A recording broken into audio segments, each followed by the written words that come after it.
उम्मीदों से भरी एक नई सुबह में मैं आप सभी का हार्दिक स्वागत करता हूं। उत्तर प्रदेश में एडेड स्कूलों में क्लर्क भर्ती के लिए जो प्रक्रिया है वो स्टार्ट हो चुकी है। तो आवेदन कैसे करने हैं, आपको चयन कैसे होगा और इसके लिए योग्यता क्या मांगी गई है, सारी बातें मैं आपको संक्षेप में यहाँ पर बताने वाला हूँ। देखो फ्रेंड्स, सबसे पहले बात करते हैं कि कुल पद कितने हैं। तो ये तो इम्पोर्टेंट है। देखो, कुल पदों की संख्या की जानकारी जो मिल रही है वो ये है कि एडेड कॉलेजों में लिपिकों के 1621 पदों पर भर्ती होने जा रही है। और इसके लिए देखिए, आपका जो ज़िला है, जिस भी ज़िले से आप हैं, वहाँ के 2 समाचार पत्रों में जो है वैकेंसीज़ के बारे में सारी जानकारी उपलब्ध करवाई जाएगी। यानी कि आपके ज़िले में जो भी स्कूल होंगे तो उसकी जानकारी आपके ज़िले के समाचार पत्रों से आपको मिल जाएगी। अगर किसी विशेष स्कूल में आपको जो है जॉब करने की इच्छा है तो वहाँ पर जाकर आप पता भी कर सकते हैं कि यहाँ पर क्लर्क की वैकेंसी है भी या नहीं भी है। देखो फ्रेंड्स, यहाँ पर कुल मिला के देखा जाए तो कुल पदों की संख्या कितनी है, 1621, और स्कूल कितने हैं, 4500। तो 4500 कॉलेज में 1621 पद, मतलब कि यहाँ पर ये बात और ध्यान रखना है कि ज़रूरी नहीं है कि हर जगह से आपको वैकेंसी मिले ही मिले, ठीक है। तो इस प्रकार से जहाँ पर भी वैकेंसी होगी वे स्कूल स्थानीय जो न्यूज़पेपर है, लोकल न्यूज़पेपर, उसमें वो विज्ञप्ति दे रहे हैं। और विज्ञप्ति के साथ साथ अगर उनकी वेबसाइट है जो कि कंपलसरी है, अनिवार्य है, तो वेबसाइट पर जाकर भी आप सारी जानकारी, यानी कि उनका जो विज्ञापन है और जो आवेदन करने का प्रारूप है वो आप देख सकते हैं।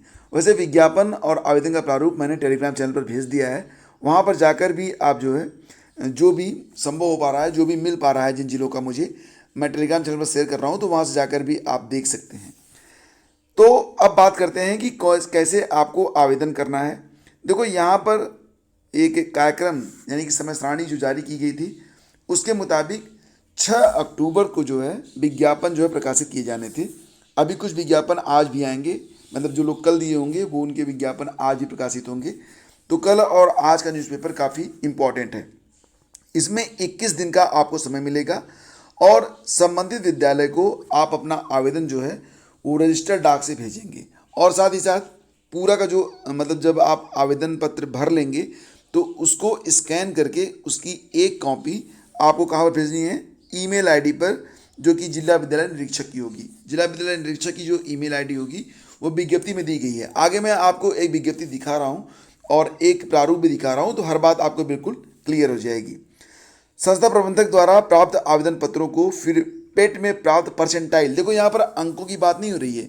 अगर आपका जो परसेंटाइल है वो 50 या इससे अधिक है और आप इंटरमीडिएट पास हैं, साथ साथ आपको कंप्यूटर की जानकारी है या ट्रिपल सी है, हाई स्कूल में या इंटर में आपने कंप्यूटर पढ़ा है, या फिर आपने किसी भी लेवल पर कंप्यूटर पढ़ा हुआ है, बीए में बीटेक किया है, बीसीए किया है, ट्रिपल सी किया है, तब आप इस पर आवेदन कर पाएंगे। और देखो, यहाँ पर टाइपिंग टेस्ट के लिए बुलाया जाएगा 10 गुना लोगों को, मतलब कि अगर एक सीट है तो उस पर 10 गुना लोगों को टाइपिंग टेस्ट के लिए बुलाया जाएगा। हिंदी और अंग्रेजी दोनों में टाइपिंग करवाई जाएगी, आगे दिया गया है। और यहाँ पर देखिए, जब जितने भी लोग टाइपिंग में पास होंगे तो उनमें से 3 गुना लोगों को इंटरव्यू के लिए बुलाया जाएगा और फिर 20 अंक का उनका इंटरव्यू होगा। और जो फाइनल मेरिट बनेगी वो पेट के अंकों और इंटरव्यू के अंकों के आधार पर बनेगी। तो इस प्रकार से ये पूरी की पूरी प्रक्रिया है, ठीक है। तो जो नोटिफिकेशन है उसको देख लीजिए। तो देखो दोस्तों, यहाँ पर क्या है कि आप देख रहे हैं कि प्रबंधक ठाकुर फूल सिंह मेमोरियल इंटर कॉलेज रणखंडी जनपद सहारनपुर से एक विज्ञप्ति जो कि प्रकाशित हुई है, इसमें हर बात बहुत क्लियर कर दी गई है, इसलिए मैंने इसको यहाँ पर आपको दिखाया है। आपके ज़िले में भी जिन विद्यालयों में वैकेंसी होगी तो वहाँ से भी आपको ये विज्ञप्ति मिल जाएगी। देखो, यहाँ पर एक बात और ध्यान रखना कि कोई भी जनपद हो तो पूरे यूपी से, मतलब जितने भी लोग यूपी से यहाँ पर दिया गया है, ध्यान से देखना कि मतलब ज़िले से ऐसा नहीं है कि अगर आप, एक एग्जांपल देता हूँ कि मान लेते हैं कि अगर आप प्रयागराज ज़िले से हैं तो ऐसा नहीं है कि प्रयागराज ज़िले के लोग ही उसमें आवेदन कर पाएंगे। जो वैकेंसी प्रयागराज ज़िले के जो पद हैं, प्रयागराज ज़िले के जो कॉलेज हैं, वहाँ से जो वैकेंसी होगी, ऐसा नहीं कि वो सिर्फ प्रयागराज के लिए होगी। किसी भी ज़िले का व्यक्ति, जौनपुर का हो, भदोही का हो, मेरठ का हो, बरेली का हो, वो आवेदन कर सकेगा। यहाँ पर देखिए लिखा गया है कि अगर आप उत्तर प्रदेश के नागरिक हैं, ठीक है, उत्तर प्रदेश के नागरिक हैं, तो कहीं से भी आप हो, आप आवेदन कर सकते हैं। मतलब किसी भी स्कूल में अगर आप उत्तर प्रदेश के नागरिक हैं तो आप इसमें आवेदन कर पाएंगे। तो पहली बात तो ये हो गई।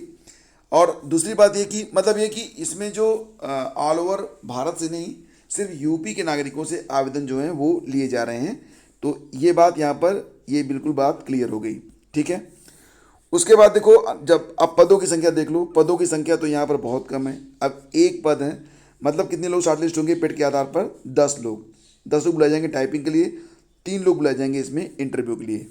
तो इसमें आवेदन जो लास्ट डेट है वो दी गई है 26 अक्टूबर सांय 5 बजे तक। आवेदन कैसे करना है? तो इच्छुक अभ्यर्थी अपना आवेदन पत्र प्रबंधक जो भी स्कूल होगा तो उसको पंजीकृत डाक से प्रेषित कर सकते हैं, और उसकी एक छाया प्रति मतलब स्कैन करके उसको जो जिला विद्यालय निरीक्षक हैं सहारनपुर के, अब ये सहारनपुर के मतलब दिया गया है तो सहारनपुर के, तो जिस जिले में आप आवेदन करेंगे उस जिले के जो बीएसए होंगे जिला विद्यालय निरीक्षक, उनकी ईमेल आईडी पर आपको भेजनी है। तो 2 तरीके से, पहला तो आपको रजिस्टर्ड डाक से संबंधित विद्यालय में आपको अपना आवेदन भेजना है, फिर उसकी स्कैन कापी संबंधित विद्यालय के जिला विद्यालय निरीक्षक की ईमेल आईडी पर भेजना है। तो ये बात ध्यान रखना आप। और आवेदन की जो पात्रता है वो भी देख लीजिए। यहाँ पर दिया गया है कि 50% एवं अधिक परसेंटाइल स्कोर प्राप्त करने वाले अभ्यर्थी आवेदन कर सकेंगे। शैक्षिक योग्यता क्या है? इंटरमीडिएट पास होना चाहिए और कंप्यूटर का ज्ञान होना चाहिए। कंप्यूटर में जैसे CCC आपके पास तो भी चलेगा, या फिर अगर आपने हाई स्कूल, इंटर, ग्रेजुएशन किसी भी लेवल पर अगर आपने कंप्यूटर पढ़ा हुआ है, PGDCA किया है, कोई डिग्री कोई डिप्लोमा है, BCA है, MCA है या फिर BTech है, तो भी आप इसमें आवेदन कर सकते हैं। अब जो टाइपिंग होगी उस पर हिंदी की जो टाइपिंग टेस्ट 25 शब्द और अंग्रेजी की टाइपिंग टेस्ट होगी वो 30 शब्द प्रति मिनट के हिसाब से ली जाएगी। तो आपकी टाइपिंग जो है वो हिंदी और अंग्रेजी दोनों में ली जाएगी। उम्र सीमा जो है वो 18 से 40 वर्ष, 1 जुलाई को उम्र सीमा की गणना की जाएगी।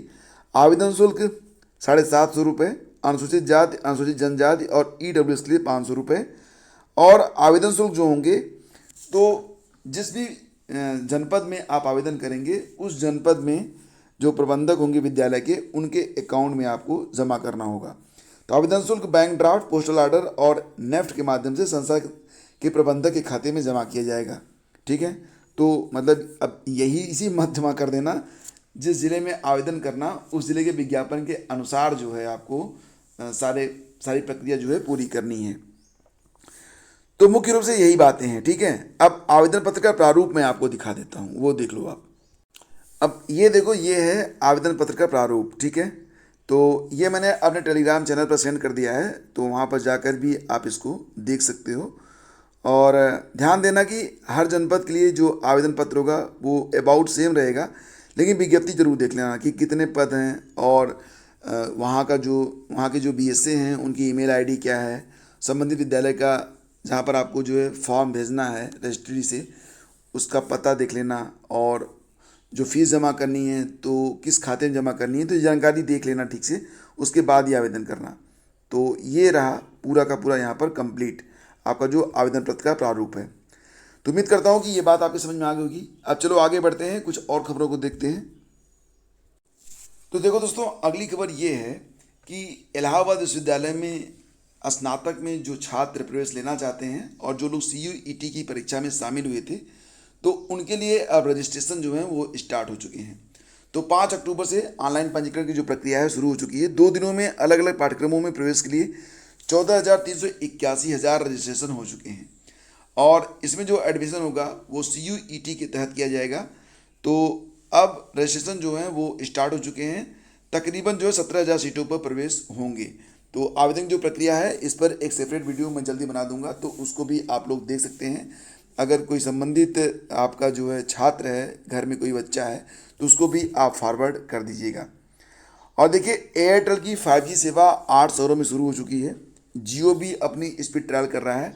प्रधानमंत्री मोदी ने 1 अक्टूबर को किया था ऐलान, 1 हफ्ते में सुविधा शुरू कर दी जाएगी। तो फिलहाल तो 30 गुना अधिक तेज है इंटरनेट की गति, और बीटा ट्रायल में जियो की फर्राटा रफ्तार है। उपभोक्ता खुश, किया सवाल। दिल्ली के एक यूज़र राजेश का कहना है कि वह 5G की स्पीड से काफ़ी संतुष्ट है और इसका स्वागत करते हैं। तो मिला जुला के 5G is better than 4G, but सबसे बड़ी बात यह है कि अगर आपके पास अभी 5G मोबाइल नहीं है तो चिंता करने वाली कोई बात नहीं है। अभी ये सेवा लिमिटेड एरिया में रहेगी, धीरे धीरे इसका जो है दायरा बढ़ेगा। एक बार समझ बूझ लो कि महंगा क्या पड़ेगा, सस्ता क्या पड़ेगा।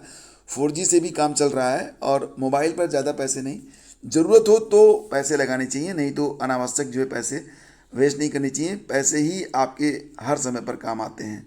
तो मतलब कहते हैं ना कि पैसे सब कुछ नहीं होते, लेकिन इसके बिना कुछ होता भी नहीं है। 7 दिन में 40,000 करोड़ की ऑनलाइन बिक्री, हर घंटे बिके 56,000 मोबाइल। तो मोबाइल के प्रति दीवानगी आप देख ही रहे हैं। अभी फ्लिपकार्ट और अमेज़न पर जो सेल लगी हुई थी, और सेल अभी लगातार चलती रहेगी। फिलहाल सेल में फ़ायदा तो उन्हीं लोगों को हुआ जो लोग पहले दूसरे दिन मतलब अपना ले चुके थे, क्योंकि उसके बाद प्रोडक्ट के दाम बढ़ गए। फ्लिपकार्ट ने तो खूब लोगों की काटी है। कई सारे लोगों के तो ऑर्डर लेने के बाद उसने ऑर्डर कैंसिल कर दिए, और कुछ लोगों तो उसने डुप्लीकेट प्रोडक्ट भी भेज दिया। देखो, जब भी आप ऑनलाइन शॉपिंग करो, एक बात ध्यान रखा करो कि जब भी आपका जो डिलीवरी बॉय है वो आ जाए कि हाँ भैया आपका सामान आ गया, तो मोबाइल फ़ोन में बिना उसको बताए उसका वीडियो बनाया करो, ठीक है।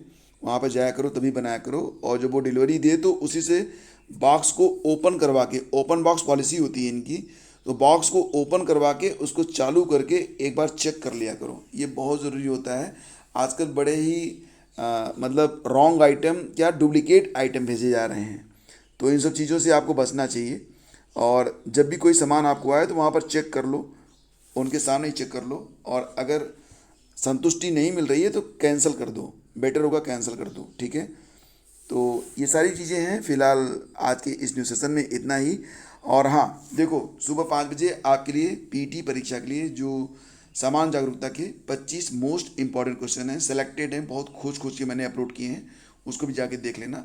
और लगभग दोपहर के बाद आपको 50 प्रश्नों की जो करंट अफेयर चलाई जा रही है, वो सीरीज का वीडियो भी आपको मिल जाएगा। बने रहिए हमारे साथ और करते रहिए पूरी तैयारी, लगातार पढ़ते रहिए, क्योंकि मंजिल को प्राप्त करना है और वो भी बहुत जल्द। Thank you so much, have a great day. जय हिंद। आप सभी का दिन मंगलमय हो।